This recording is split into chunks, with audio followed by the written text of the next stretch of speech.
It's called stand in the door. You're at 4,500 feet above the ground. You have a choice.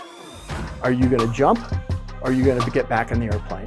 You might have a couple screws loose if you're on the baseball team, but that's what makes it fun. And that's what we bring into every single game we play, is that we don't care who the hell you are. We're going to come at you and we're going to bring our absolute best stuff. Are you going to flee, or are you going to fight? And I want kids that want to fight.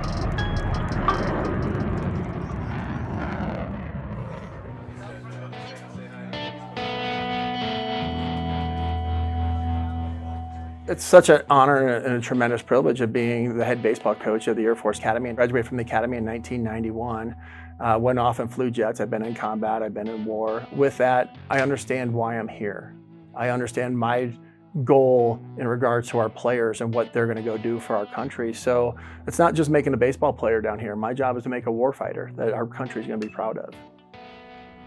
My goal in high school is to take baseball as far as I can go, and then join the military in some fashion. And I was actually looking at going to the Naval Academy, believe it or not. I remember getting a call from Coach Kaz saying, nope, yeah, you're gonna come here, you're gonna check out the Air Force Academy first. He absolutely loves this place.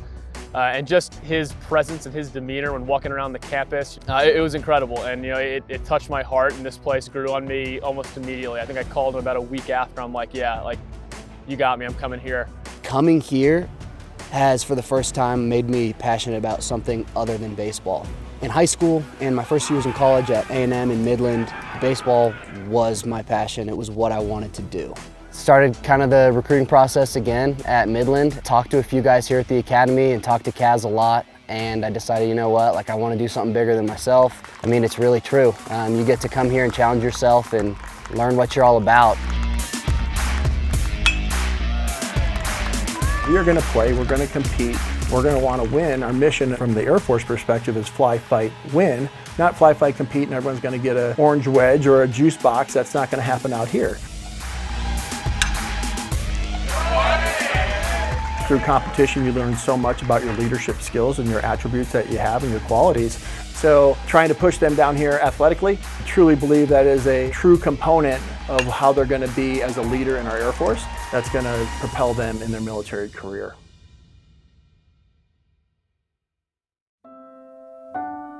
Before the national anthem this evening, we would first like to take a moment to recognize former Air Force baseball player, Lieutenant Travis Wilkie, who tragically lost his life last November in an aircraft mishap while going through undergraduate pilot training at Vance Air Force Base in Enid, Oklahoma. Travis's energy, cheerfulness, and genuineness made him the friend that everyone loved, the teammate everyone leaned on, and the man that everyone admired. To all of us, the guys that knew Travis and the younger guys that don't know him, he's still one of our brothers. In fact, I'll talk about getting to go to his funeral. It was kind of incredible being there, and you saw 8 years of baseball players that Travis has touched, and just seeing that community come together to support our brother. That was one of the most incredible and touching experiences that I've had in my life. I've talked to the Wilkies, I've talked to Peyton Wilkie in regards to why we're doing this, and we'll always forever have our camouflage jersey, number 20 will always have Wilkie on the back. And for Tommy to be our team captain this year, when it was announced that he was going to wear the number 20 jersey in honor of Travis, he was so honored and privileged to have that, he broke down and cried. I don't know, I broke down a little bit, I teared up, I cried.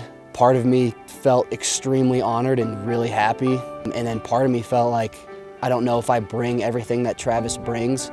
But then when I was thinking that, knowing everything I know about Travis, he was probably looking down at me like, shut up, dude, wear my number and represent me the right way. When you speak of the leadership qualities of Tommy, he's been a great team captain for us this year. He's gone through some trials and tribulations in his own life. When he was 11 years old, he battled stage 4 cancer. And my job here, once again, as being a dad, is to ensure his success, not just on the baseball field or at the academy, but in his future as an Air Force officer for us. I think there's different parts that are going to be represented every single year of Travis with a different player. Like I said, I think Travis is looking down and he would say, hey dude, like, be you. There's a part of you that represents me, and like, let that show.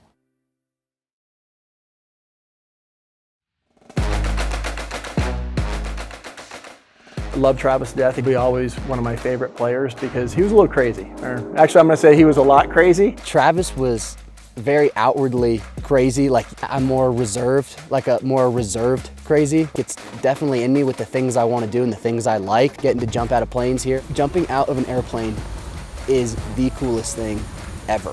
You know, jumping out of the plane solo at 18 years old, it's the only place in the world where your first jump is a solo free fall. It's kind of an invigorating experience. The 10 seconds of free fall is the most insane, crazy, adrenaline, heart-pounding event ever. They tell you to let go of the plane, and honestly, my first time, the only thing that made me jump out of that plane was knowing that guys would make fun of me down at the field if I didn't. And then you pull your chute and like you have the opening shock and the jolt. You went from the craziest high to the most like even-keeled moment ever, and it's like, oh my gosh, part of that is what motivated me to do what I want to do. I really enjoyed that. Being an Air Force retired officer, I still have plenty of my friends that are out there, or plenty of our alums that are out there, that we're able to get our young men up in a jet, and there's nothing better than strapping them into a F-15 or an F-16 or a T-38. These kids are going up and going 400 a Mach 1 and pulling 9 times their body weight. The biggest gift that I can give to these young men while they're here, especially their freshman year when they're going through such trials and tribulations, is to understand why. And you're gonna struggle a lot, but that's what's good for you. I'm really glad I came here. I get to play baseball. I get to play under Kaz, who's one of the craziest but awesome head coaches you'll ever find. I just want to say, just looking back on my 4 years here at the Academy, this place has absolutely changed me and formed me into the person, the leader that I have aspired to be since I was a young kid. It's an amazing environment to come down to every single day, and just being a part of a team that's more than just a team, it's a family. And I think it's a lot different than any other college baseball program or any other sports program in the country, even the world. This is the greatest school in the world because what we do is so different, and what we're producing is big for the United States of America. Because I don't do my job right, it affects not only 35 men on a baseball field, it affects 4,000 cadets, it affects our country, and if I'm not doing the right thing, it affects the United States of America.